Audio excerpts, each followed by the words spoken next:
नमस्कार मित्रों, मैं हूं अपर्णा निमगांवकर।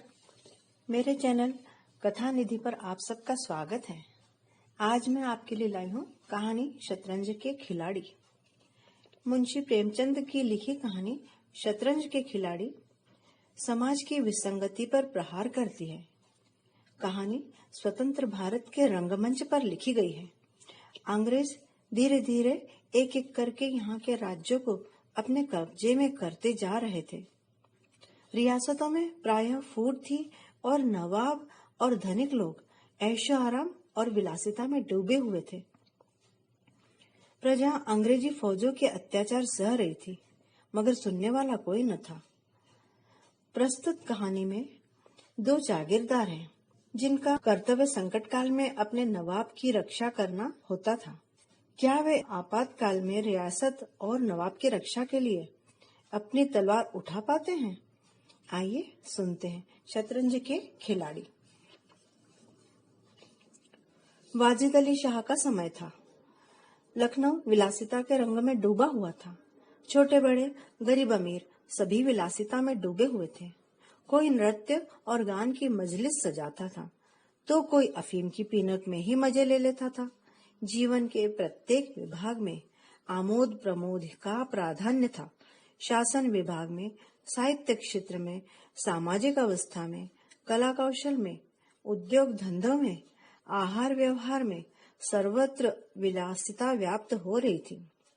राज कर्मचारी विषय वासना में, कविगण प्रेम और विरह के वर्णन में, कारीगर कलाबत्तु और चिकन व्यवसाय करने में, व्यवसायी सुरमे, इत्र, मिस्सी और उबटन का रोजगार करने में लिप्त थे। सभी की आंखों में विलासिता का मद छाया हुआ था। संसार में क्या हो रहा है, इसकी किसी को खबर न थी। बटेर लड़ रहे हैं, तीतरों की लड़ाई के लिए पाली बंधी जा रही है। कहीं चौसर बिछी हुई है, पौ 12 का शोर मचा हुआ है। कहीं शतरंज का घोर संग्राम छिड़ा हुआ है। राजा से लेकर रंक तक इसी धुन में सब मस्त थे।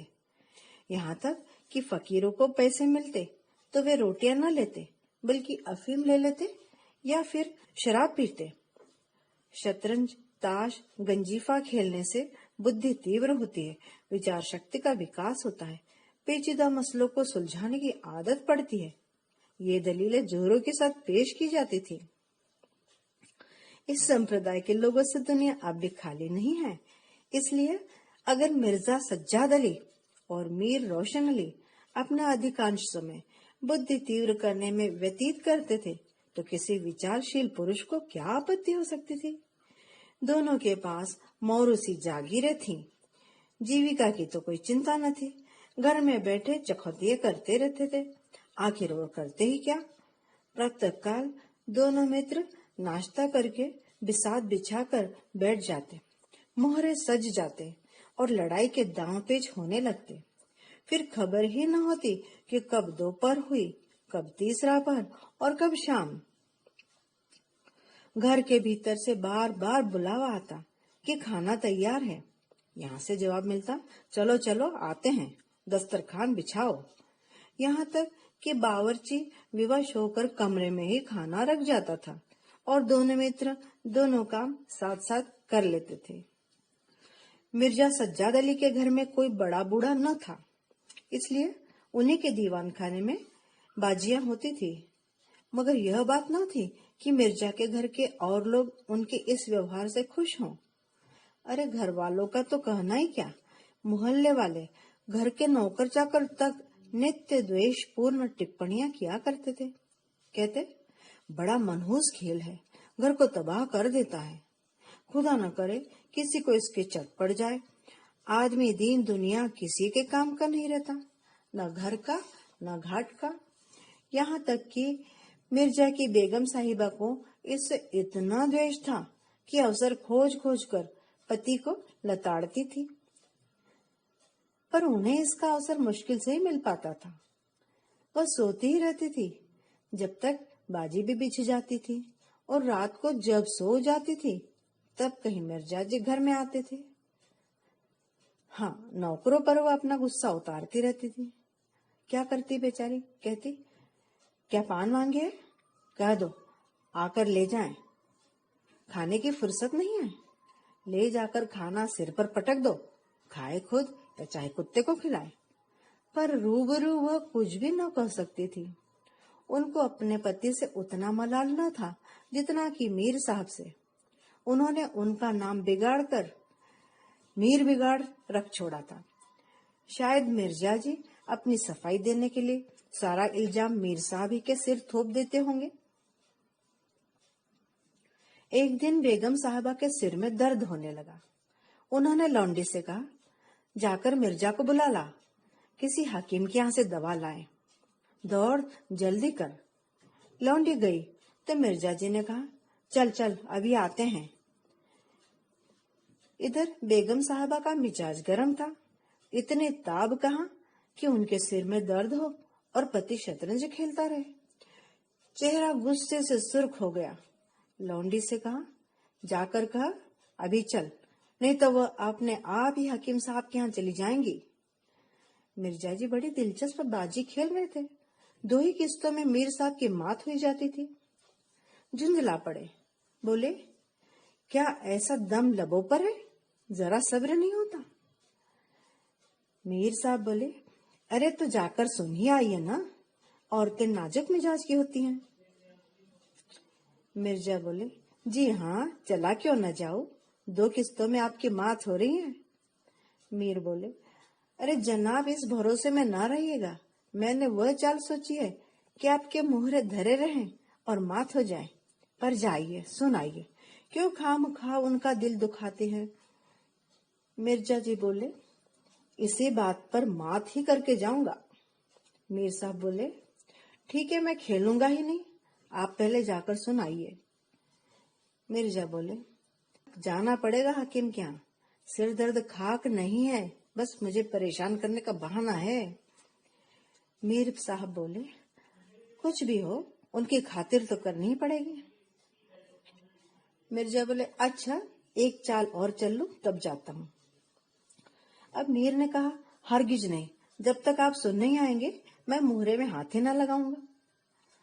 आखिर मिर्जा साहब को मजबूर होकर अंदर जाना पड़ा।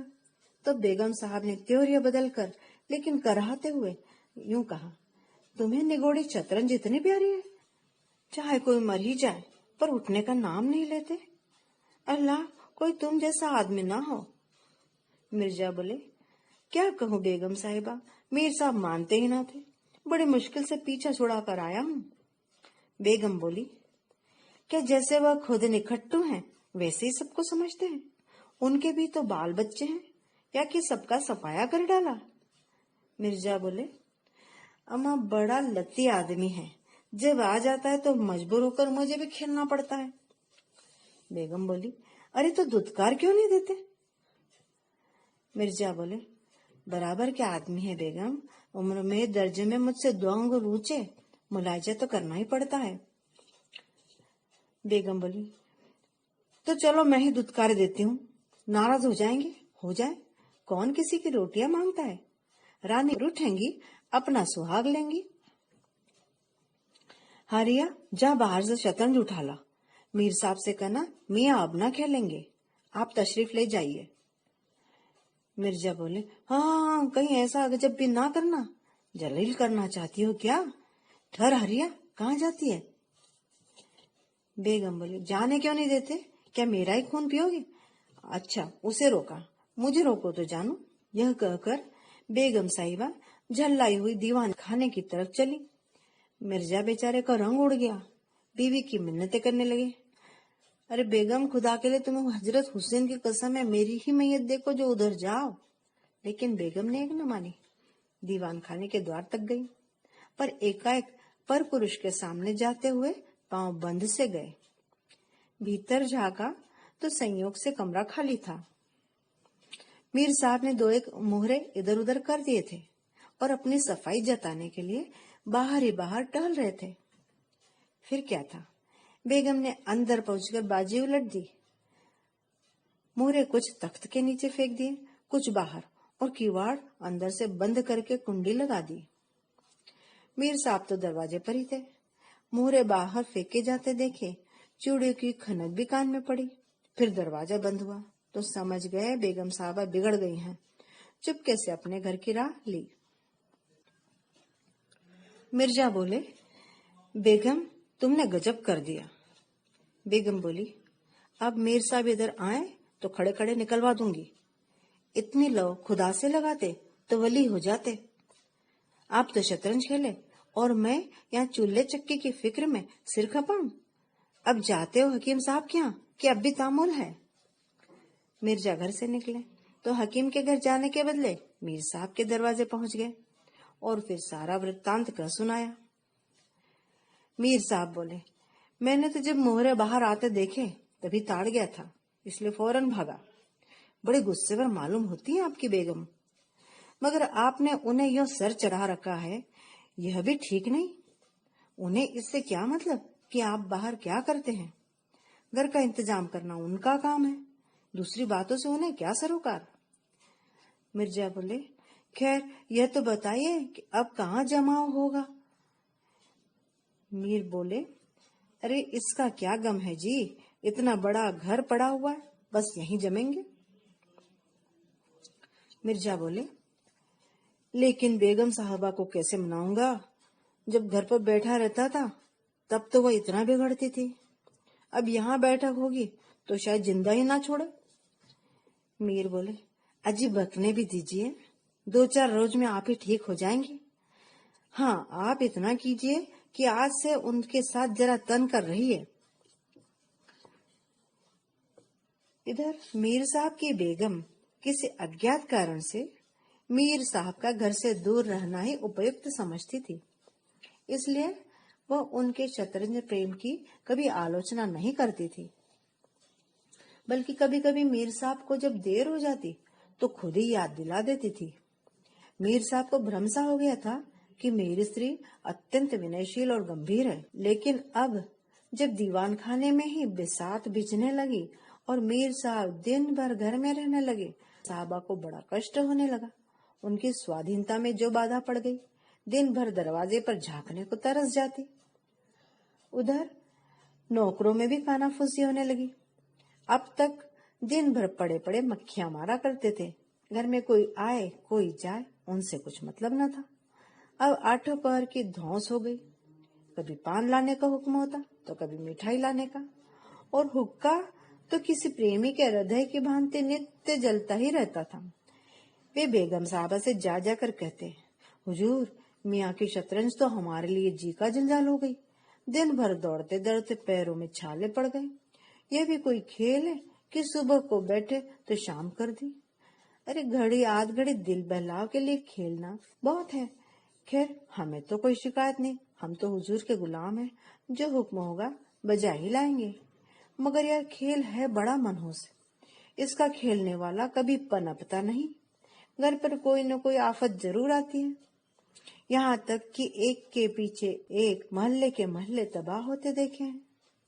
सारे मोहल्ले में हुजूर यही चर्चा होती रहती है। हम तो हुजूर का नमक खाते हैं, अपने आका की बुराई सुन सुनकर रंज होता है, मगर क्या करे। इस पर बेगम साहबा कहती, मैं तो खुद इसको पसंद नहीं करती, पर वह किसी को सुनते भी तो नहीं है, क्या करें। मोहल्ले में भी जो 2-4 पुराने जमाने के लोग थे, वे आपस में भांति भांति के अमंगल की कल्पनाएं करने लगे। कहते, अब खैरियत नहीं, जब हमारे रईसों का यह हाल है तो मुल्क का खुदा ही हाफिज है। यह बादशाह शतरंज के हाथों तबाह होगी, आसार बुरे हैं। राज्य में हाहाकार मचा हुआ था, प्रजा दिन दहाड़े लूटी जाती थी, कोई फरियाद सुनने वाला न था। देहातों की सारी दौलत लखनऊ में खींची आती थी और वह वेश्याओं में, भांडों में और विलासिता के अन्य अंगों की पूर्ति में उड़ जाती थी। अंग्रेज कंपनी का ऋण दिन दिन बढ़ता जाता था, कंबल दिन दिन भीग कर भारी होता जा रहा था। देश में सुव्यवस्था न होने के कारण वार्षिक कर भी वसूल न हो पाता था। रेजिडेंट बार बार चेतावनी देता था, पर यहाँ के लोग विलासिता में चूर थे, किसी के कानों पर जूं न रेंगती थी। खैर मीर साहब के दीवान खाने में शतरंज होते कई महीने गुजर गए। नए नए नक्शे हल किए जाते, नए नए किले बनाए जाते, नित्य नई व्यूह रचना होती। कभी कभी खेलते खेलते झड़प हो जाती, तू मैं तक की नौबत आ जाती। पर शीघ्र ही दोनों मित्रों में मेल हो जाता। कभी कभी ऐसा भी होता कि बाजी ही उठा दी जाती। मिर्जा जी उठकर अपने घर चले जाते, मीर साहब अपने घर में जा बैठते। पर रात भर की निद्रा के साथ मानो सारा मनोमालिन्य शांत हो जाता। प्रातःकाल दोनों मित्र फिर दीवान खाने में आ पहुंचते थे। एक दिन दोनों मित्र बैठे हुए शतरंज की दलदल में गोते खा रहे थे कि इतने में घोड़े पर सवार एक बादशाही फौज का अफसर मीर साहब का नाम पूछता हुआ आ पहुंचा। मीर साहब के तो होश ही उड़ गए। यह क्या बला सिर पर आई? यह तलबी किस लिए हुई है? अब खैरियत नहीं नजर आती। तुरंत घर के सारे दरवाजे बंद करवा लिए और नौकरों से बोले, कह दो हम घर में नहीं हैं। सवार बोला, घर में नहीं तो कहाँ है? नौकर बोला, यह तो मैं नहीं जानता, बताइए क्या काम है? सवार बोला, काम क्या तुझे बताऊंगा? हुजूर में तलबी है, शायद फौज के लिए कुछ सिपाही मांगे गए हैं। जागीरदार हैं कि दिल लगी, मोर्चे पर जाना पड़ेगा तो आटे दाल का भाव मालूम हो जाएगा। नौकर बोला, अच्छा आप जाइए, कह दिया जाएगा उनसे। सवार बोला, कहने की बात नहीं है, मैं कल खुद आऊंगा, साथ ले जाने का हुक्म हुआ है। अब सवार चला गया। मीर साहब की तो आत्मा कांप उठी। मिर्जा जी से बोले, कहिए जनाब अब क्या होगा? मिर्जा बोले, बड़ी मुसीबत है, कहीं मेरी भी तलबी न हो। मीर बोले, कम वक्त कल फिर आने को कह गया है। मिर्जा बोले, हाँ आफत है और क्या, कहीं मोर्चे पर जाना पड़ा तो बेमौत मरे। मीर बोला, बस यही एक तदबीर है कि घर पर मिलो ही नहीं। कल से गोमती पर कहीं वीराने में नक्शा जमे, वहां किसे खबर होगी? हजरत आकर आप ही लौट जाएंगे। मिर्जा बोले, वल्लाह आपको खूब सूझी, आपके सिवाय और कोई ऐसी तदबीर ना सुझा पाता। इधर मीर साहब की बेगम उस सवार से कह रही थी, तुमने खूब धता बताया। उसने जवाब दिया, अजी ऐसे गावदियों को तो चुटकियों पर नचाता हूँ, इनकी सारी अक्ल और हिम्मत तो शतरंज ने चर ली है, अब भूल कर भी घर पर ना रुकेंगे। दूसरे दिन से दोनों मित्र मुंह अंधेरे घर से निकल खड़े होते। बगल में एक छोटी सी दरी दबाए, डिब्बे में गिलौरियां भरे, गोमती पार की एक पुरानी वीरान मस्जिद में चले जाते, जिसे शायद नवाब आसफ उद्दौला ने बनवाया था। रास्ते में तंबाकू, चिलम और मदारिया लेते और मस्जिद में पहुंच दरी बिछाकर हुक्का भर के शतरंज खेलने बैठ जाते थे। फिर उन्हें दीन दुनिया की फिक्र न रहती थी। किश्त और शह ऐसे दो एक शब्दों के सिवा उनके मुंह से और कोई वाक्य नहीं निकलता था। कोई योगी भी समाधि में इतना एकाग्र न होता होगा। दोपहर को जब भूख मालूम होती तो दोनों मित्र किसी नान बाई की दुकान पर जाकर खाना खाते और एक चिलम हुक्का पीकर फिर संग्राम क्षेत्र में डट जाते। कभी कभी तो उन्हें भोजन का भी ख्याल न रहता था। इधर देश की राजनीतिक दशा भयंकर होती जा रही थी। कंपनी की फौजें लखनऊ की तरफ बढ़ी चली आ रही थी। शहर में हलचल मची हुई थी। लोग बाल बच्चों को लेकर देहातों की ओर भाग रहे थे, पर हमारे दोनों खिलाड़ियों को इसकी जरा भी फिक्र न थी। वे घर से आते तो गलियों में से होकर। डर था कि कहीं किसी बादशाही मुलाजिम की निगाह न पड़ जाए, अगर पड़े तो बेकार में पकड़े जाए। हजारों रुपए सालाने की जागीर मुफ्त ही हजम करना चाहते थे। एक दिन दोनों मित्र मस्जिद के खंडहर में बैठे हुए शतरंज खेल रहे थे। मिर्जा की बाजी कुछ कमजोर थी। मीर साहब उन्हें कष्ट पर कष्ट दे रहे थे। इतने में कंपनी के सैनिक आते हुए दिखाई दिए। वो गोरों की फौज थी जो लखनऊ पर अधिकार जमाने के लिए आ रही थी। मीर साहब बोले, अमा अंग्रेजी फौज आ रही है, खुदा खैर करे। मिर्जा बोले, आने दीजिए, किश्त बचाइए, ये किश्त। मीर साहब बोले, जरा देखना चाहिए, ये आड़ में खड़े होकर देखते हैं।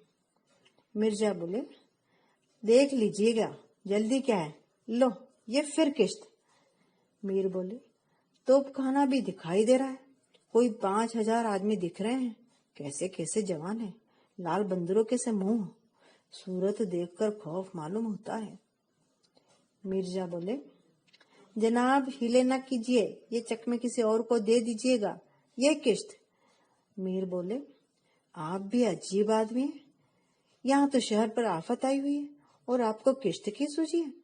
कुछ इसकी भी खबर है कि शहर घिर गया तो घर कैसे जाएंगे। मिर्जा बोले, अम्मा जब घर चलने का वक्त आएगा तो देखा जाएगा, ये किश्त, बस अब की शह में मात है। फौज आगे निकल गई। 10 बजे का समय था, फिर दूसरी बाजी बिछ गई। मिर्जा बोले, आज खाने का कैसे करेंगे।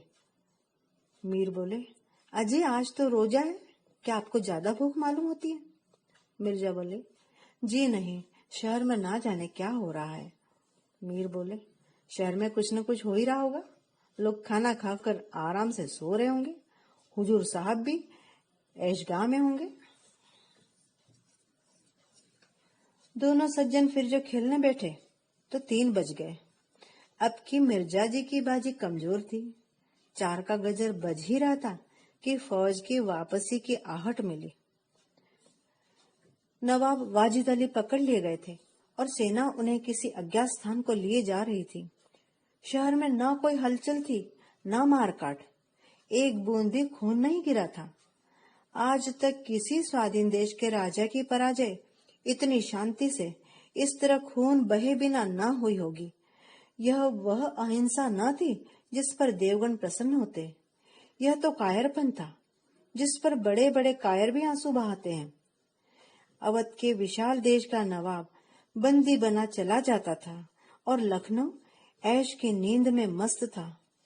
यह राजनीतिक अधपतन की चरम सीमा थी। मिर्जा ने कहा, हुजूर, नवाब साहब को जालिमों ने कैद कर लिया है। मीर बोले, होगा, यह लीजिए शाह। मिर्जा बोले, जनाब जरा ठहरिए, इस वक्त इधर तबीयत नहीं लग रही, बेचारे नवाब साहब इस वक्त खून के आंसू रो रहे होंगे। मीर बोले, रोए चाहे रोए, यह ऐश वहां कहाँ नसीब होगी, ये किश्त। मिर्जा बोले, किसी के भी दिन बराबर नहीं जाते, देखो कितनी दर्दनाक हालत है। मीर बोले, हाँ सो तो है ही, ये लो फिर एक किश्त, बस अब की किश्त में मात है जनाब, बच नहीं सकते। मिर्जा बोले, खुदा की कसम आप बड़े बेदर्द हैं, इतना बड़ा हादसा देखकर भी आपको दुख नहीं होता। हाय गरीब वाजिद अली शाह। मीर बोले, पहले अपने बादशाह को तो बचाइए, फिर नवाब साहब का मातम कीजिएगा। ये किश्त और ये मात, लो मिलाओ हाथ। बादशाह को लिए हुए सेना सामने से निकल गई। उनके जाते ही मिर्जा ने फिर बाजी बिछा दी। हार की चोट बुरी होती है। मीर ने कहा, आइए नवाब साहब के मातम में एक मरसिया ही कर डाले। लेकिन मिर्जा की राजभक्ति अपनी हार के साथ लुप्त हो चुकी थी। वह हार का बदला चुकाने के लिए अधीर हो रहे थे। शाम हो गई। खंडर में चमगादड़ों ने चीखना शुरू कर दिया। अबाबीले आ आकर अपने अपने घोंसले में सिमटी, पर दोनों खिलाड़ी डटे हुए थे, मानो दो खून के प्यासे सूरमा आपस में लड़ रहे हों। मिर्जा जी 3 बाजियां लगातार हार चुके थे। इस चौथी बाजी का रंग भी अच्छा न था। वह बार बार जीतने का दृढ़ निश्चय करके संभल कर खेलते थे, लेकिन एक न एक चाल ऐसे बेढब आ पड़ती थी जिससे बाजी खराब हो जाती थी। हर बार हार के साथ प्रतिकार की भावना और भी उग्र होती जाती थी। उधर मीर साहब मारे उमंग के गजले गा रहे थे, चुटकियां ले रहे थे, मानो कोई गुप्त धन पा गए हों। मिर्जा जी सुन सुनकर झुंझलाते और अपनी हार की झेप मिटाने के लिए उनकी दाद तो दे देते थे, पर जो बाजी कमजोर पड़ती जाती थी, उनका धैर्य हाथ से निकला जाता था, यहाँ तक कि वह अब बात बात पर झुंझलाने लगे। कहते, जनाब आप चाल बदला न कीजिए। यह क्या कि एक चाल चले और फिर उसे बदल दिया। जो कुछ चलना हो एक बार चल दीजिए। यह आप मोहरे हाथ में क्यों लिए हुए हो? मोहरे को छोड़ दीजिए जब तक आपको चाल न सूझे। मोहरा छूए ही नहीं। आप एक एक चाल आध घंटे क्यों चलते हैं? इसकी जरूरत नहीं है, ये पसंद नहीं। जिसे एक चाल चलने में 5 मिनट से ज्यादा लगे उसके मात समझी जाए। फिर आपने चाल बदली, चुपके से मोहरा वहीं रख दीजिए। मीर साहब का फर्जी पिटता था। बोले, मैंने चाल चली ही कब थी? मिर्जा बोले, आप चाल चल चुके हैं, मोहरा वहीं रख दीजिए, उसी घर में। मीर बोले, उस घर में क्यों रखूं? मैंने हाथ से मोहरा छोड़ा ही कब था? मिर्जा बोले, मोहरा आप कयामत तक ना छोड़े तो क्या चाल ही ना होगी? फर्जी पिटते देखा तो धांधली करने लगे। मीर बोले, धांधली आप करते हैं, हार जीत तकदीर से होती है, धांधली करने से कोई नहीं जीत सकता। मिर्जा बोले, तो इस बाजी में तो आपकी मात हो गई। मीर बोले, मुझे क्यों मात होने लगी? मिर्जा बोले, तो आप मोहरा उसी घर में रख दीजिए जहाँ पहले रखा था। मीर मुकर गए, बोले, वहां क्यों रखूं? नहीं रखता।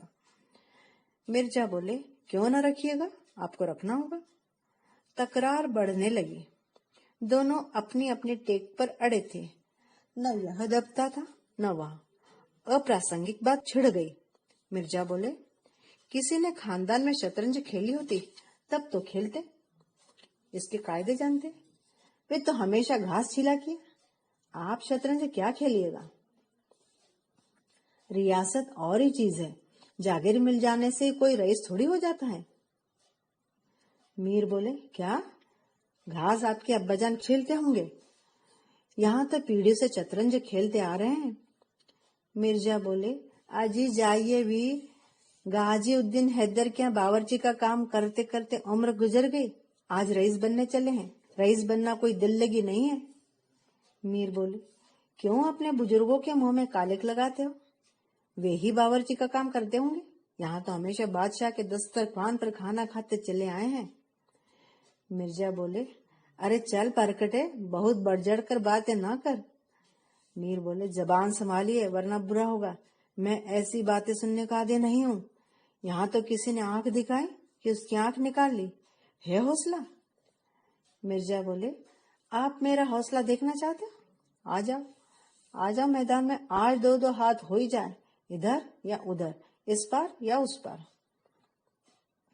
मीर बोले, तो यहाँ तुमसे दबने वाला कौन है? तुरंत दोनों दोस्तों ने कमर से तलवारें निकाल ली।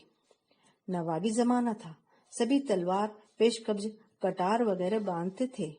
दोनों विलासी थे पर कायर न थे। उनमें राजनीतिक भाव का अधपतन हो गया था। बादशाह के लिए या बादशाहत के लिए क्यों मरे, पर व्यक्तिगत वीरता का भाव न था। दोनों ने पैंतरे बदले, तलवारें चमकी, छप छप छप की आवाजें आई। दोनों जख्म खा कर गिरे और दोनों ने वहीं तड़प तड़प कर जाने दे दी। अपने बादशाह के लिए जिनकी आंखों से एक बूंद आंसू ना निकला, उन्हीं दोनों प्राणियों ने शतरंज के वजीर की रक्षा में प्राण दे दिए। अंधेरा हो चला था, बाजी बिछी हुई थी। दोनों बादशाह अपने अपने सिंहासनों पर बैठे हुए मानो इन दोनों वीरों की मृत्यु पर रो रहे थे। चारों तरफ सन्नाटा छाया हुआ था। खंडहर की टूटी हुई मेहराबें, गिरी हुई दीवारें और धूल धूसरित मीनारें इन लाशों को देखती और सिर धुनती जाती थी। कहानी यहीं खत्म होती है। मित्रों, आशा करती हूँ कि मेरी यह कहानी आपको जरूर पसंद आई होगी। ऐसी ही ढेरों कहानियां सुनने के लिए आप हमारे चैनल से जुड़े रहें। लाइक करें, शेयर करें, कमेंट भी करें और सब्सक्राइब भी करें। कहानी सुनने के लिए धन्यवाद।